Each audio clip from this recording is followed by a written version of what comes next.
Քաղաքաթի եթերում մշակութային ազդագիրն է, բարև ձեզ։ Ինչ հնարավորություններ է ընձեռում լուսավորության արդիականացված համակարգը տիկնիկային թատրոնին։ Ինչ նորություններ են սպասվում ազգային պատկերասրահում այս տարի։ Մայրաքաղաքում ինչպես նշվեց Սուրբ Սարգսի տոնը։ Ինչ կարելի է տեսնել Գառնիից Երևան տեղափոխված տիեզերքի թանգարանում։ Այս հարցերի պատասխաններն ենք տալու մեր այսօրվա թողարկման ընթացքում։ Հայաստանի վերականգնվող էներգետիկայի և էներգախնայողության հիմնադրամը արդիականացրել է տիկնիկային թատրոնի լուսավորության համակարգը։ Տեխնիկական վերազինման արդյունքում նախատեսվում է թատրոնում էլեկտրաէներգիայի ծախսերը կրճատել 4 անգամ։ Լուսավորության նոր համակարգը գեղագիտական առումով նոր հնարավորություններ կընձեռի ռեժիսորներին։ Հովհաննես Թումանյանի անվան տիկնիկային թատրոնում ավանդական ներքին լուսավորության, շիկացման և ֆլյուորեսցենտային լամպերն ու լուսատուներն ամբողջությամբ փոխարինվել են բարձր արդյունավետության լուսադիոդային լամպերով և լուսատուներով։ Փոխվել է նաև բեմական լուսավորության համակարգը, որն ըստ թատրոնի գեղարվեստական ղեկավարի ներկայացումներ բեմադրելու համար գեղագիտական նոր հնարավորություններ է ընձեռում։ Ամեն մի քառակուսի մետրի վրա տեղադրված է նոր LED համակարգի, որոնք մոտավորապես 5-6 անգամ ավելի քիչ հոսանք են ծախսում, իսկ լույս ավելի շատ են տալիս։ Դրանից բացի նաև տեղադրված են նոր լուսատուներ թատրոնի թանգարանային մասում, դահլիճի լույսերը, բեմական, այստեղ արդեն համալրվել է 8 ամենաժամանակակից խրոմոֆրոս LED պրոժեկտորներով։ Մասնագետները հավաստում են, որ թատրոնի ողջ տարածքում բարելավվել է լուսավորության մակարդակը։ Թանգարանային հատվածներում լուսավորություն կապահովի նաև գիշերային ժամերին և թանգարանը տեսանելի կլինի փողոցից։ Հայաստանի Հանրապետության մշակույթի փոխնախարար Արթուր Պողոսյանը նշեց, որ Մայրաքաղաքում ևս 2 մշակութային կառույց վերազինվում են լուսային նոր համակարգերով՝ Երևանի պետական կամերային երաժշտական թատրոնը և Հայաստանի ազգային գրադարանը։ Ծրագրի հիմնական էությունը նա է, որ շահառուն, կոնկրետ այս դեպքում տիկնիկային թատրոնը, պետք է ներդրումը հետ վերադարձնի զուտ իր խնայողության հաշվին։ Այսինքն օրինակ 120,000 կիլովատ ժամ է եղել նախկինում տիկնիկային թատրոնի սպառումը տարեկան, ներկա պահին ծախսը լինելու է մեր հաշվարկով մոտ 30,000 կիլովատ ժամ, այսինքն 4 անգամ նվազելու է եւ այդ ներդրումը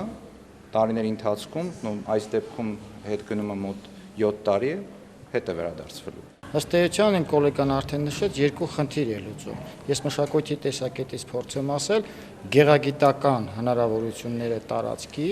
եւ ինչու՞ չէ նաեւ բեմի, ուրեմն լուսատեխնիկական այդ զինվածության հարցն է լուծում։ Մեզ համար դա առաջի կարևոր խնդիրն է, որպես մշակույթի օբյեկտներ, եւ երկրորդը բնականաբար պետական միջոցների արդյունավետ օգտագործման հարցն է լուծում։ Հայաստանի վերականգնվող էներգետիկայի և էներգախնայողության հիմնադրամը էներգախնայողության միջոցառումներ է իրականացնում Համաշխարհային բանկի կողմից Հայաստանին տրամադրված դրամաշնորհի և պետական միջոցների հաշվին։ 2012 թվականից ի վեր էներգասպառման կրճատման ուղղված ձեռնարկներ են իրականացվել 42 հանրային օբյեկտներում, ծրագրում ընդգրկված են ևս 15-ը։ Սուսաննա Պետրոսյան, Գևորգ Ավագյան, մշակութային ազդագիր։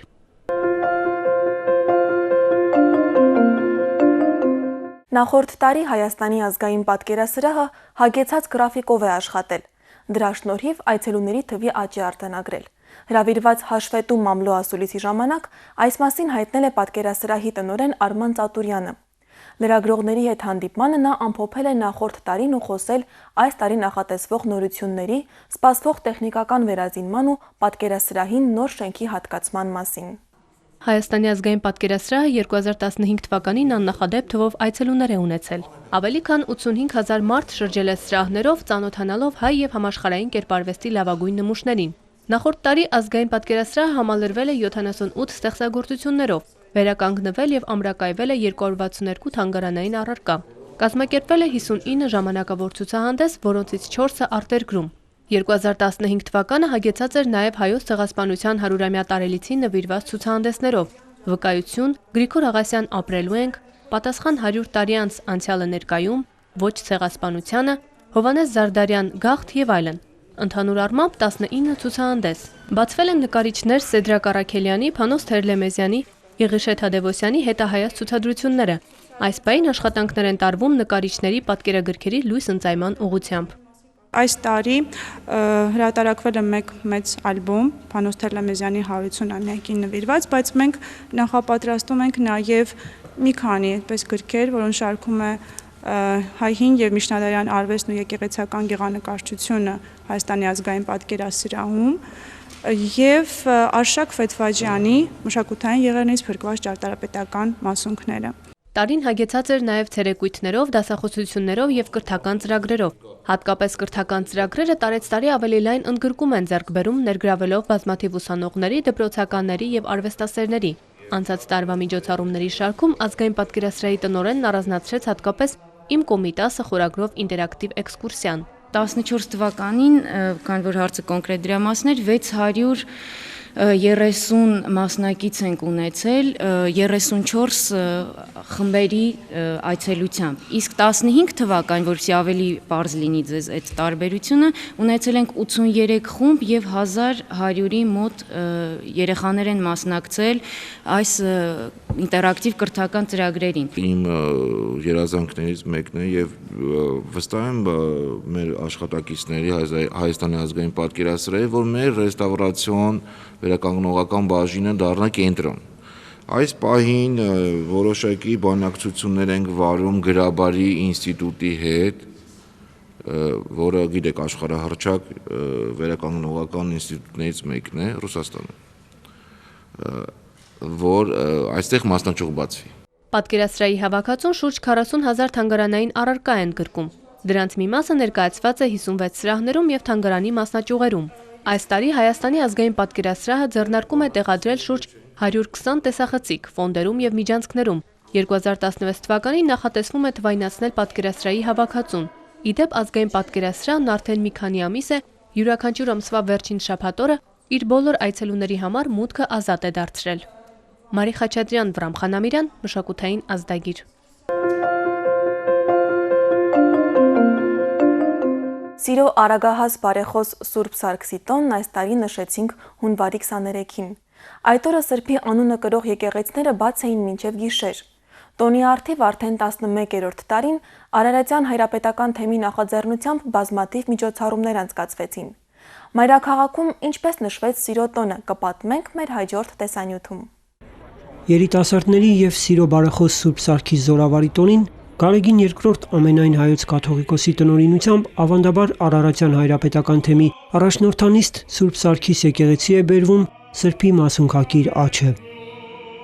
Սուրբ զորավարի տոնին այս տարի մասնակից էին նաև Հանրապետության նախագահը, Պաշտպանության նախարարը, բարձրաստիճան սպաներ, զինվորներ։ Պատարագից հետո Արարատյան հայրապետական թեմի առաջնորդական փոխանորդ Նավասարդ arczepiskopos Կճոյանը պարգևներ հանձնեց հայ-ադրբեջանական սահմանային գծում ծառայության ընթացքում աչքի ընկած 25 զինվորների։ Սրբազան հայրը մարտիկներին կոչ արեց գործել սիրո ուժականությամբ, որովհետև սիրո ուժն է անհաղթ։ Ես շնորհակալ եմ մեր ժողովրդի, մեր հասարակությանը, որ այսօր մշտապես կանգնած են հայկական բանակի կողքին, թիկունքին եւ նրանց տակ շունչը մեզ ոգեկոչում է։ Խնդրակատար Արագահաս Սուրբ Սարգիսն իր սպիտակ նժույգով հարյուրավոր երիտասարդներ, թմկահարներ, զինվորականներ։ Տոնի գլխավոր միջոցառումներից է մեծաշուկ այս խաչերթը։ Այն մեկնարկեց Սուրբ Սարգիս եկեղեցու բակից, ընթանալով դեպի Սիրահարների այգի։ Անցորդները միանում էին մասնակիցներին, շատերն էլ պատուհաններից էին հետաքրքրությամբ հետևում երթին։ Տոնական տրամադրությունը համակել էր ողջ քաղաքը։ Սիրահարների պուրակը լի էր երիտասարդ զույգերով։ Ծնողների ու տատիկ-պապիկների ուղեկցությամբ այգի էին եկել բազմաթիվ մանուկներ։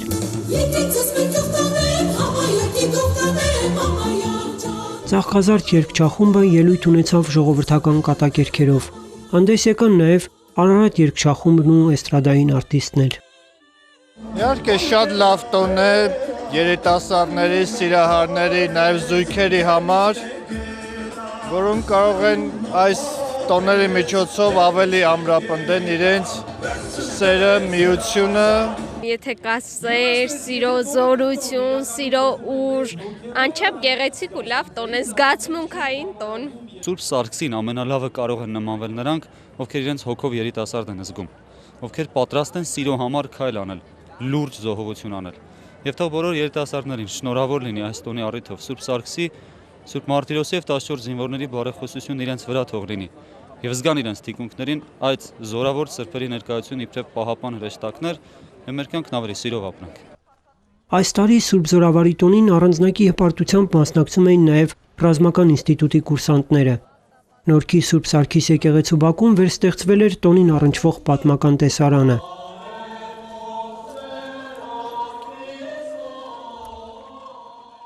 Իրենց ձեռքի աշխատանքներով տոնին մասնակցում էին նաև համայնքի տարբեր կրթօջախների, մշակութային կենտրոնների սաները։ Ուզել ենք ներկայացնենք, որ սերը եւ բարությունը փրկում է աշխարհը, քանի որ Սուրբ Սարգիսն էլ սիրո խորհրդանիշն է,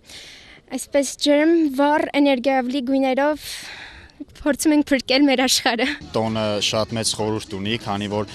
Սուրբ Սարգսի հետ նախատակված 14 զինվորներ էին, եւ մենք եւս զինվորներ ենք եւ մեծ պարտավորվածություն ենք զգում ներկա գտնվել այս տոնին, պատարագին, ինչպես նաեւ մասնակցել այս ջերմ միջոցառմանը։ Տոնի նախորդ օրը հանդիսավոր խաչերտ էր կազմակերպել նաև Արգավանդի Սուրբ Սարգիս եկեղեցու հոգևոր համայնքը։ Տեր Գրիգոր Քահանա Հովանեսյանի առաջնորդությամբ երիտասարդները, Կիրակնորիա դպրոցի սաներն ու եկեղեցու սպասավորները Զորավարին խորհրդանշող ձիավորի ուղեկցությամբ, խնկարկությամբ ու հոգևոր երգերով քայլեցին մինչև հարավ-արևմտյան թաղամասի Սուրբ Երրորդություն եկեղեցի։ Հայաստանում մարդ չկա, որ չիմանա Սուրբ Սարգսի անունը, բայց քանիսը գիտեն իր վարքը, իր ապրած կյանքը։ Նպատակն է նաև այսինքն հաղորդվել սրբերի ապրած կյանքին։ Սուրբ Երրորդություն եկեղեցու բակում հոգևորականները անդաստանի կարգ կատարեցին, օրհնելով աշխարհի 4 կողմերը,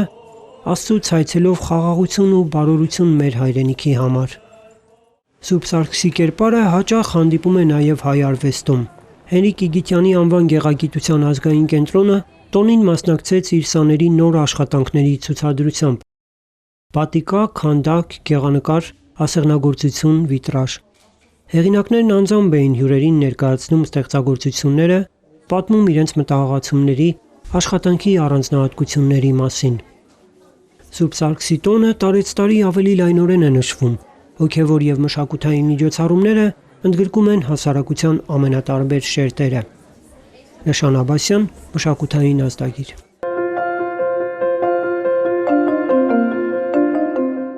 Գառնիում գտնվող տիեզերքի թանգարանը նախորդ տարվա նոյեմբերի վերջին էապես հարստացված տեղափոխվեց Երևան։ Այն գործում է Նորքի զանգվածում նոր ստեղծվող տեխնոպարկի տարածքում։ Թանգարանում հայ եւ համաշխարհային տիեզերագիտությանը վերաբերող հետաքրքիր նյութեր կան։ Թանգարանների սրահներով էքսկուրս է կատարել իմ գործընկեր Անուշ Առաքելյանը։ 1950-ականներին ռազմական R5 բալիստիկ հրթիռի գործարկումը գիտական նոր ուսումնասիրությունների հնարավորություն ստեղծեց։ Այդ տարիներին էր, որ սովետական տիեզերագնացության հիմնադիր Սերգեյ Կորոլյովի հանձնարարությամբ ակադեմիկոս Գրիգոր Գուրզադյանը ռազմական R5 բալիստիկ հրթիռները ձևափոխեց այնպես, որ հնարավոր եղավ տիեզերքի գիտական հետազոտություն իրականացնել։ Առաջին թռիչքը կայացավ 1961 թվականի փետրվարի 15-ին Կապուստին Յար բազայից։ Նա ուներ իր ուսուցիչ Վիկտոր Համբարձումյանի մեջ աջակցությունը եւ նաեւ սովետական տիեզերագնացության հիմնադիր Սերգեյ Կորոլյովի եւ Կորոլյովի անմիջական հանձնարարությամբ R5 տիպի բալիստիկ հրթիռները ձևափոխվեցին այնպես, որպեսզի հայրս կարողանա իրականացնի այդ տիեզերական գիտափորձերը։ Եվ առաջի հրթիռային արձակումներից հետո հաջող տիեզերական գիտափորձերից հետո նրանք, այսինքն հայրս եւ իր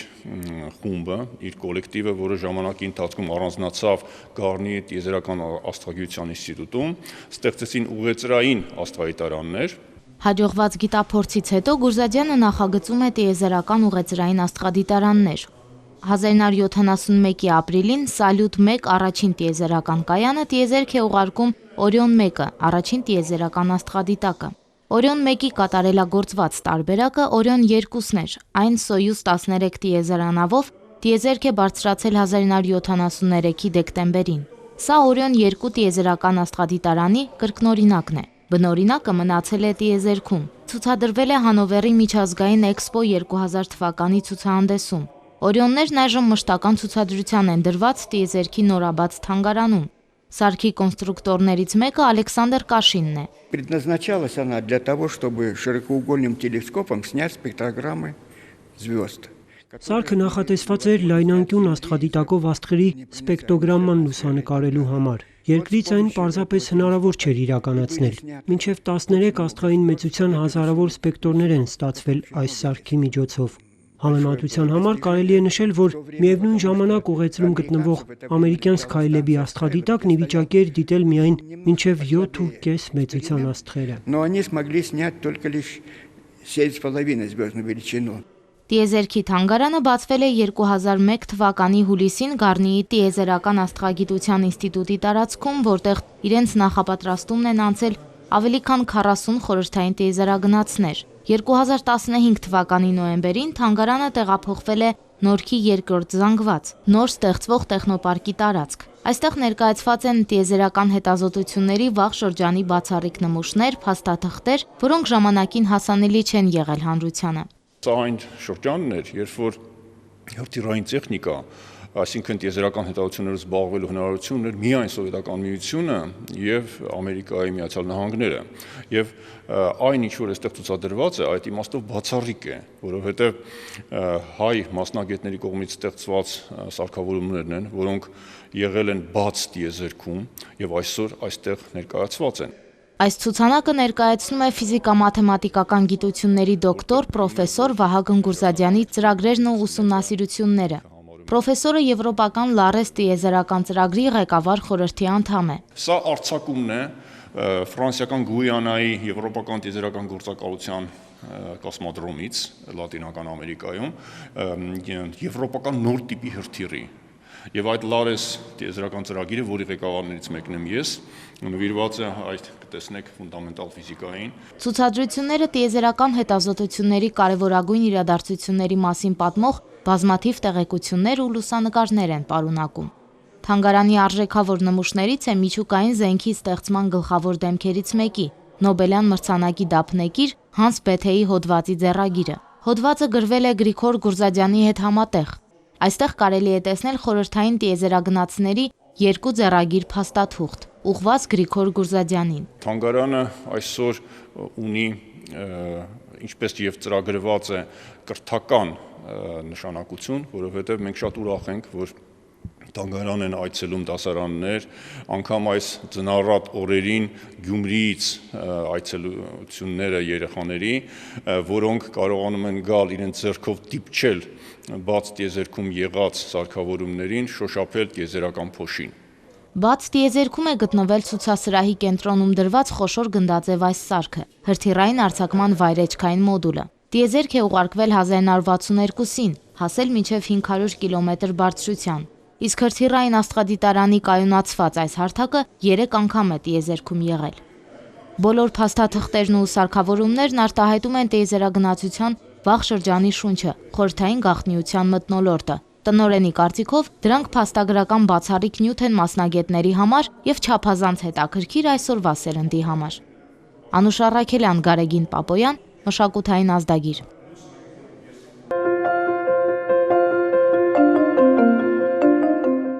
Հաջորդիվ նոր գրքերը ներկայացնող պետմշտական էջն է։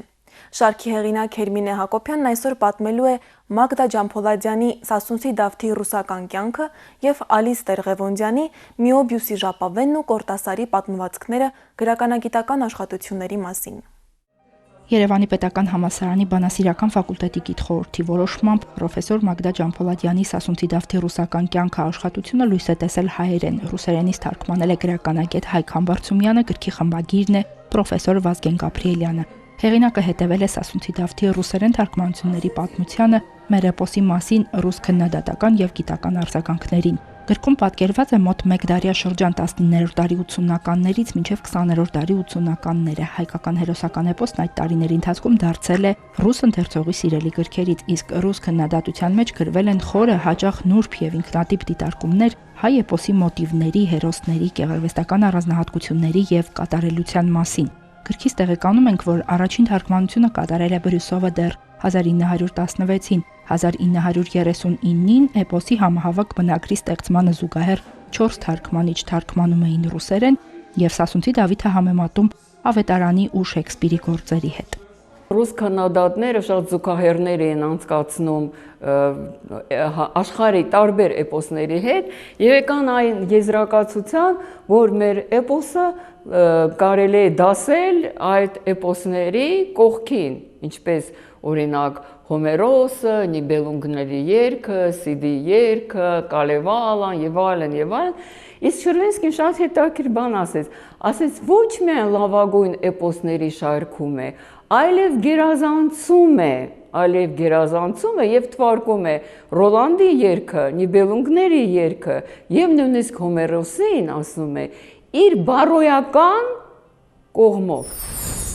Լույս է տեսել գրականագետ թարգմանիչ Ալիստեր Ղևոնդյանի Միոբիուսի ժապավենն ու Խուլիո Կորտասարի պատմվածքները գիրքը ուսումնասիրությունը վերաբերում է արգենտինացի նշանավոր արձակագրի ստեղծագործության մեջ կիրառվող խաղի յուրահատկություններին։ Գիրքը հրատարակության է երաշխավորել Մանուկ Աբեղյանի անվան գրականության ինստիտուտի գիտխորհուրդը։ Այն հրատարակել է Ակտուալ արվեստ հրատարակչությունը, ձևավորողը Մկրտիչ Մաթևոսյանն է։ Կորտասարի պատմվածքների կառուցվածքը վերլուծվել է ըստ Միոբիուսի ժապավենի սկզբունքի։ Միոբիուսի ժապավենը միակողմանի մակերևույթ է, որի վրա եթե հետևենք ասենք մրջյունների շարժմանը, կտեսնենք, որ մրջյունը անցնելով ճանապարհն այդ ժապավենով հայտնվում է նույն կետում, բայց գլխիվայր վիճակում։ Մաթեմատիկական փիլիսոփայական սկզբունքն օգնում է ավելի լավ հասկանալ գրողի գրական հնարքները։ Հեղինակն ուսումնասիրել է Կորտասարի ստեղծագործության վրա խորապես ազդած 20-րդ դարի հայտնի փիլիսոփաների, գրականագետների եւ հոգեվերլուծողների աշխատանքները։ Գրքում կա Կորտասարի կյանքի հիմնական փուլերի ժամանակացույցը եւ գրականության ցանկ։ Նկարազարդման համար օգտագործվել են հայտնի նիդերլանդացի նկարիչ Էշերի աշխատանքները։ Կորտասարը իր պատմվածքներում կարելի ասել, որ փորձել է ստեղծել եռաչափ պատկերներ, որտեղ ուրեմն տարբեր կետերում տեղի ունեցող իրադարձությունները փորձել են ներկայացնել միաժամանակ։ Միոբիուսյան ժապավենը շատ հարմար ձև է, որովհետև այն ինչ որ տեղի է ունենում պատմվածքի ընթացքում, ազդում է այնպես ուրեմն կերպարների վրա, որ նրանք բոլորովին փոխում են իրենց մոտեցումը, իրենք են փոխվում եւ ընթերցողը նույնպես ազդվում է դրանից։ Մագդա Ջամփոլադյանի գիրքն արդեն կա Իսահակյան 16 A հասցեում գտնվող հայ գիրք գրախանութում, Ալիստեր Ղևոնդյանի գիրքը հնարավոր է ձեռք բերել Art Bridge սրճարանում, երկու գրքերն էլ շուտով կլինեն Պետհամալսարանի, Գիտությունների ակադեմիայի եւ Ազգային գրադարաններում։ Հերմինե Հակոբյան, Վարդգես Մանուկյան, Մշակութային ազդագիր։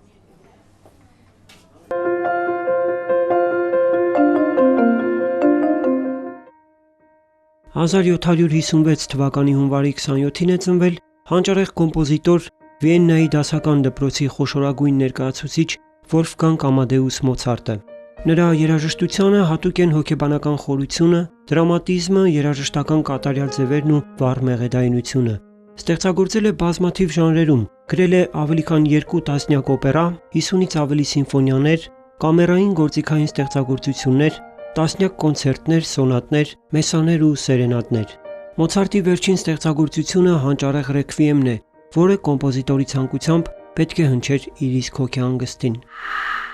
1939 թվականի հունվարի 27-ին է ծնվել մեծանուն կոմպոզիտոր, Հայաստանի ժողովրդական արտիստ Տիգրան Մանսուրյանը։ Նրա ստեղծագործությունը սերում է հայկական ժողովրդական երգարվեստից ու հնագույն տաղերից, որոնք ներկայացված են արդի երաժշտական լեզվով եւ արտահայտվում են պայծառ մեղեդիներով ու հնչերանգներով։ Կոմպոզիտորի ստեղծագործությունները կատարվում են Լոնդոնի, Փարիզի, Հռոմի, Բերլինի, Վիեննայի, Լոս Անջելեսի եւ այլ քաղաքների խոշորագույն համերգասրահներում։ 1885 թվականի հունվարի 28-ին է ծնվել 20-րդ դարասկզբի արևելահայ պոեզիայի նոր սերնդի առաջնորդը Վահան Տերյանը։ Գրական ուղին սկսելով որպես սիմվոլիստ, հետագայում նա ձևավորեց հոգեբանական ռեալիզմի իր ոճը։ Վահան Տերյանի քնարական հերոսը մեծ սիրո անընդհատ որոնման մեջ է, ով գեղեցկության իր իդեալը հակադրում է քաղկենի տաղտուկին։ Բանաստեղծը նորովի է անդրադարձել նաև հայրենասիրական մոտիվին, շեշտելով Հայաստանի ոգեղեն հարստությունը, պատմության, ներկայի եւ գալիքի արժևորումը հոգևոր տեսանկյունից։ Տերյանը կատարելության է հասցրել գրական լեզուն, սկզբնավորել ազգային տաղաչափության վանկաշեշտային համակարգը։ 1860 թվականի հունվարի 29-ին է ծնվել ռուս մեծ գրող Անտոն Չեխովը։ Նրա ստեղծագործությունների հերոսը կամ պատյանի մեջ փակված կիրթ ու ինքնամեկուսացված կերպարն է, կամ ժողովրդի ծոցից ելած, մոռացված ու տանջված մարդը։ Չեխովի ոճը հակիրճ է, սեղմ ու խոսուն, համեմված նուրբ հումորով։ Հրաժարվելով սյուժետային հնարքներից եւ լարված գործողություններից, նա ուշադրության է առել հիմնականում աննշան հանգամանքները, ողբերգական իրադարձությունները գրողի գործերում ասես հալվում են կյանքի սովորական ընթացքի մեջ։ Չեխովը նաև համաշխարհային թատրոնի ճանաչված դրամատուրգներից է։ Նրա պիեսները բեմադրվում են աշխարհի տարբեր բեմերում։